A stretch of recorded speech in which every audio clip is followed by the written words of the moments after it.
엔비디아의 독주에 제동을 걸려는 시도들이 계속되고 있습니다. 반도체 기업들은 엔비디아 칩에 대항하는 제품을 만들고 반도체가 필요한 IT 기업들은 엔비디아 대신에 엔비디아 경쟁사들의 칩을 채택하거나 아니면 직접 만들어서 독점에 균열을 내고 있는 그런 상황인데요. 구체적으로 어떤 움직임들이 있는지 또 이번 주 나오는 엔비디아 실적까지 김대우 경제학 박사와 함께 분석과 전망해보겠습니다. 박사님 안녕하세요. 네, 반갑습니다. 요즘 인공지능 투자에 가장 진심인 빅테크하면 마이크로소프트 안 꼽을 수가 없는데 엔비디아 경쟁사인 AMD의 칩을 쓴다고 발표를 했더라고요. 예, 이 그동안에 반도체 칩 하면 GPU는 엔비디아가 사실상 독점적으로 생산하고 독점적으로 공급을 해 왔습니다.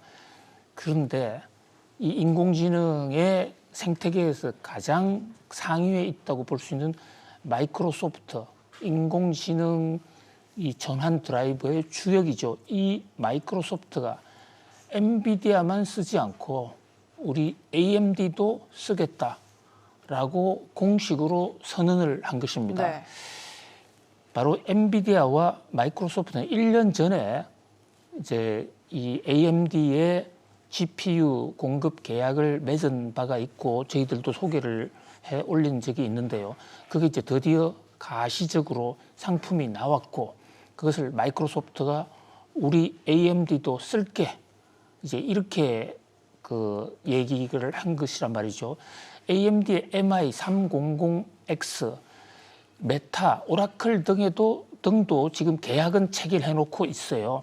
그런데 이제 마이크로소프트가 이것을 본격적으로 쓴다. 이것은 적어도 형식 논리적으로 볼 때 엔비디아의 GPU 독점이 깨질 수도 있다라는 사실 중대 선언인데 문제는 그 AMD의 MI300X가 마이크로소프트에 들어가서 어느 정도의 효과를 발휘하느냐 이제 이게 쟁점이겠죠. 효과가 없으면 또 엔비디아 거로 다시 갈 수도 있겠네요.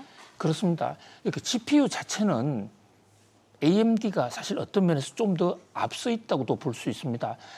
AMD의 그 회사 역사, 이거 사실 엔비디아보다 훨씬 더 오래된 회사고 훨씬 규모도 컸던 회사고 엔비디아의 젠슨 황이란 분도 AMD에서 기술을 배우고 AMD에 근무하다가 AMD에서 꿈을 이루지 못해서 거기서 나와서 새로 출발한 회사가 엔비디아거든요. 엔비디아죠.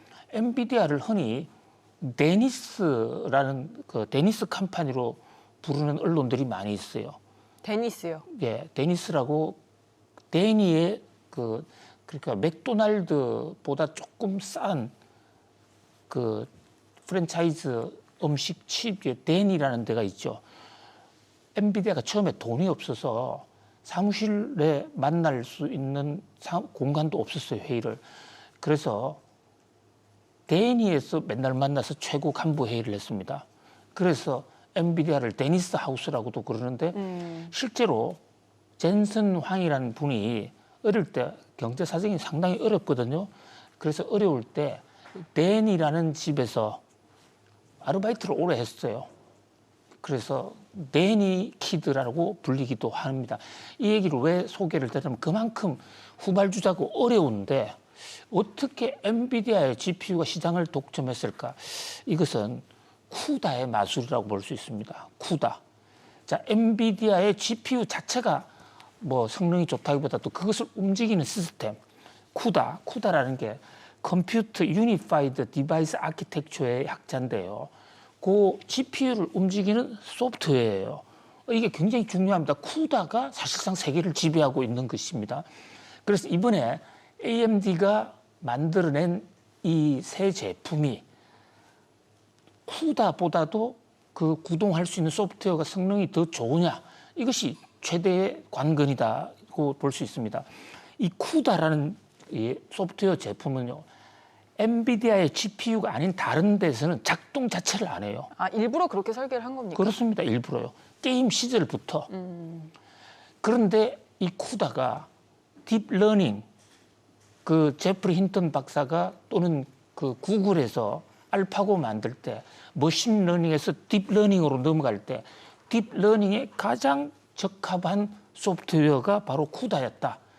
그래서 지금 폭발적인 인기를 얻어왔고 지금까지도 독점적 지위를 누리고 있는데 이번에 AMD는요, 마이크로소프트가 AMD 걸 사게 된 것은 엔비디아가 워낙 공급을 제대로 못 해주고 워낙 비싸요.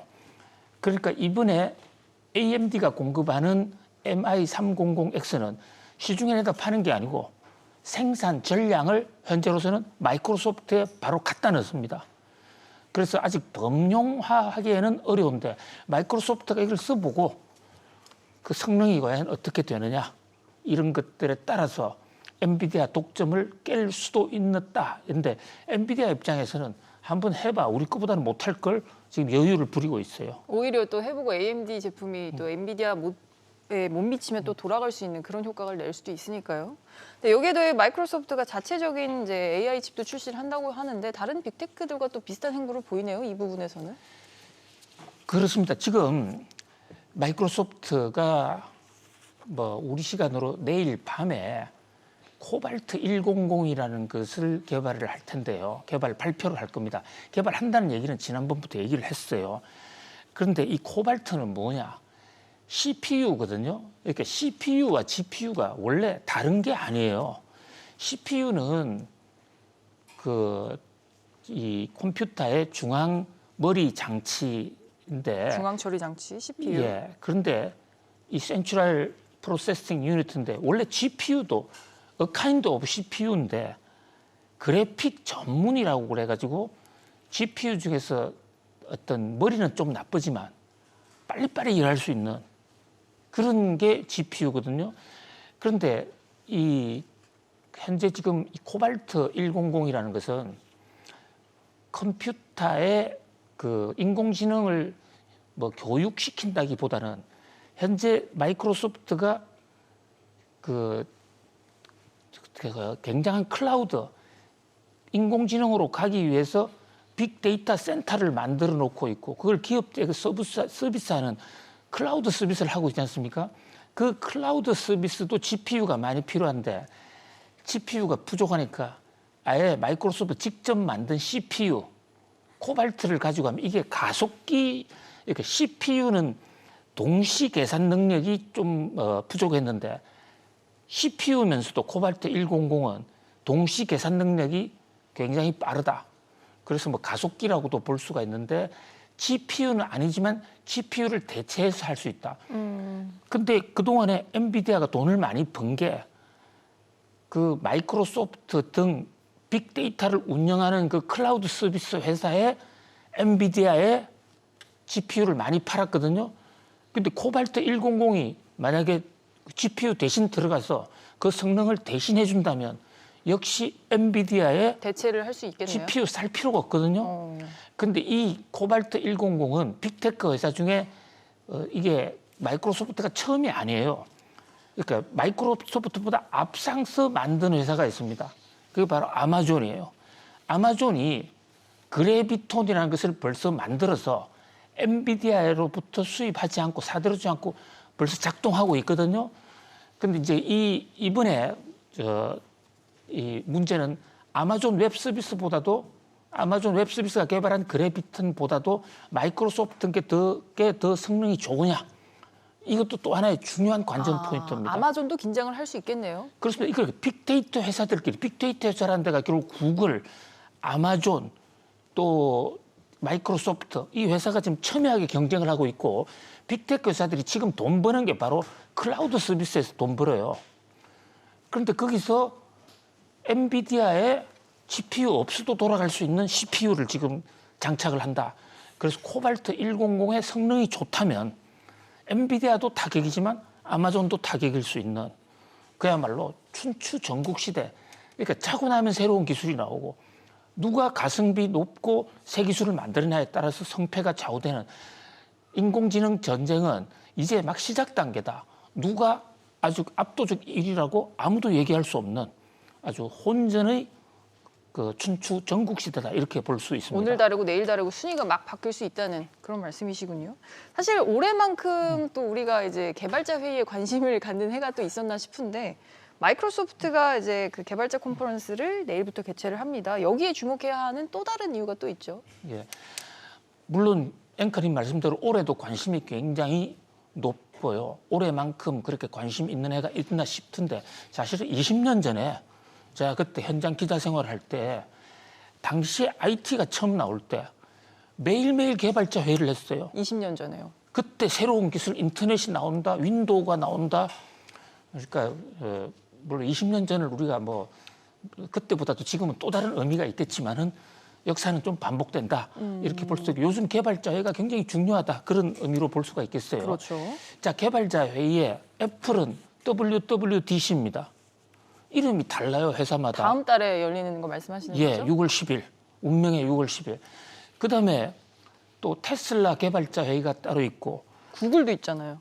그렇습니다. 구글은 I.O.라고 하죠. I.O, I-O, 인풋 아웃풋 회의.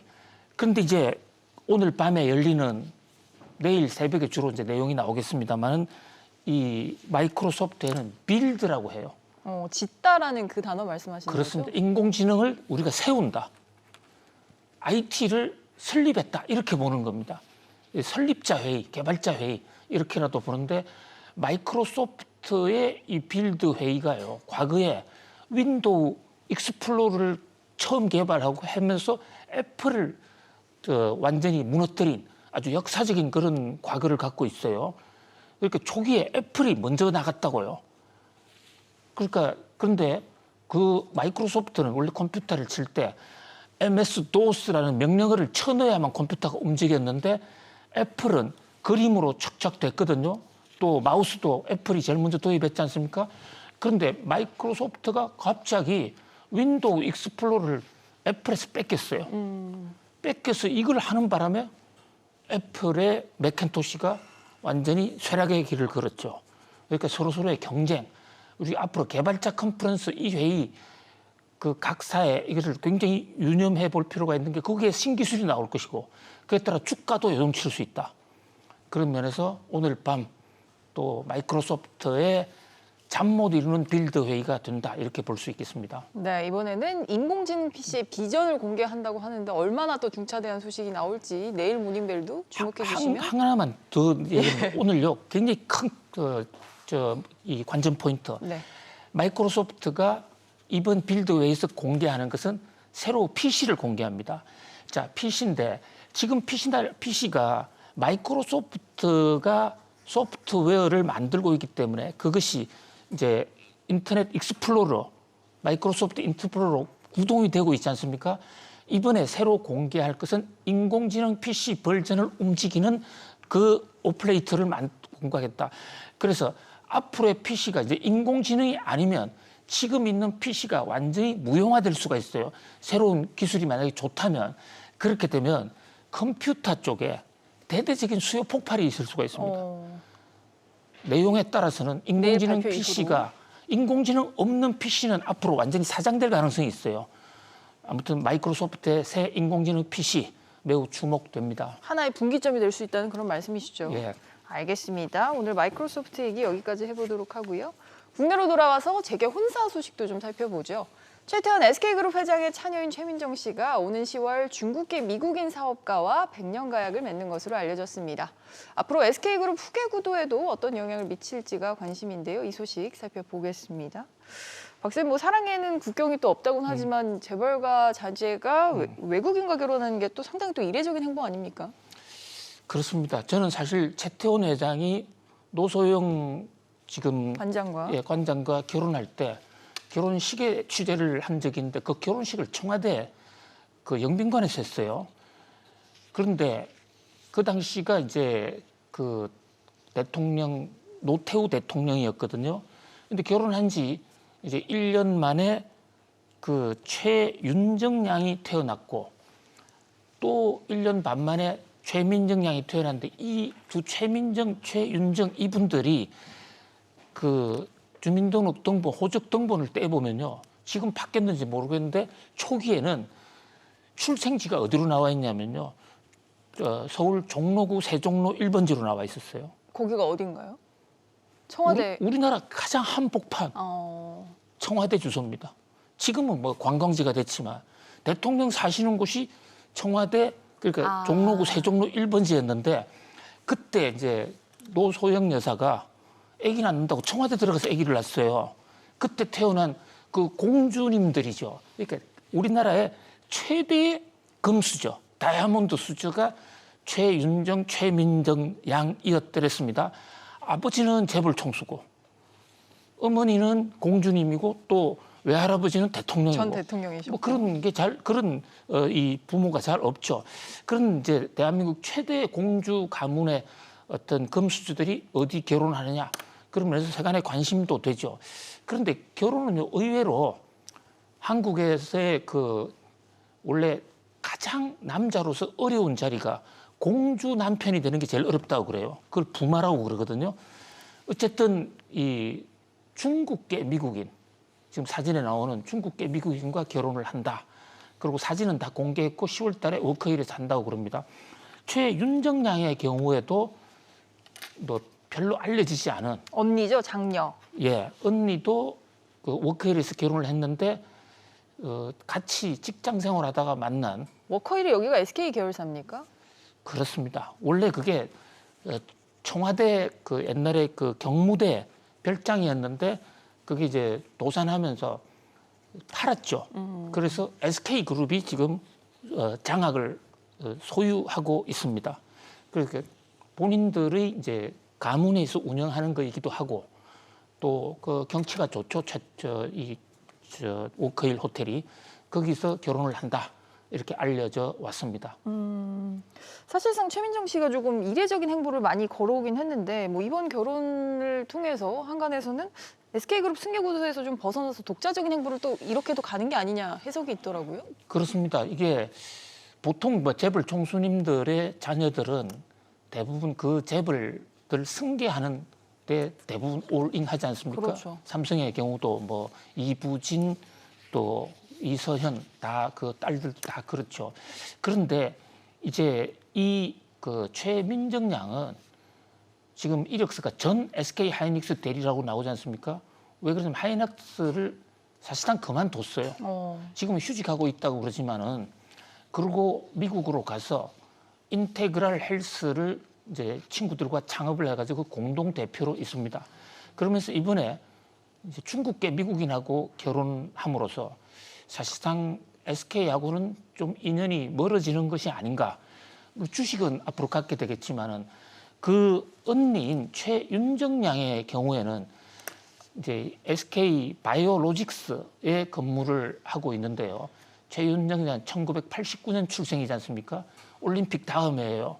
바로 노태우 대통령 취임한 지 1년 반 만에 출생을 한 건데 시카고 대학에서 생물학을 공부하고 이 시카고 대학이 바로 최태원 회장이 공부한 곳이잖아요.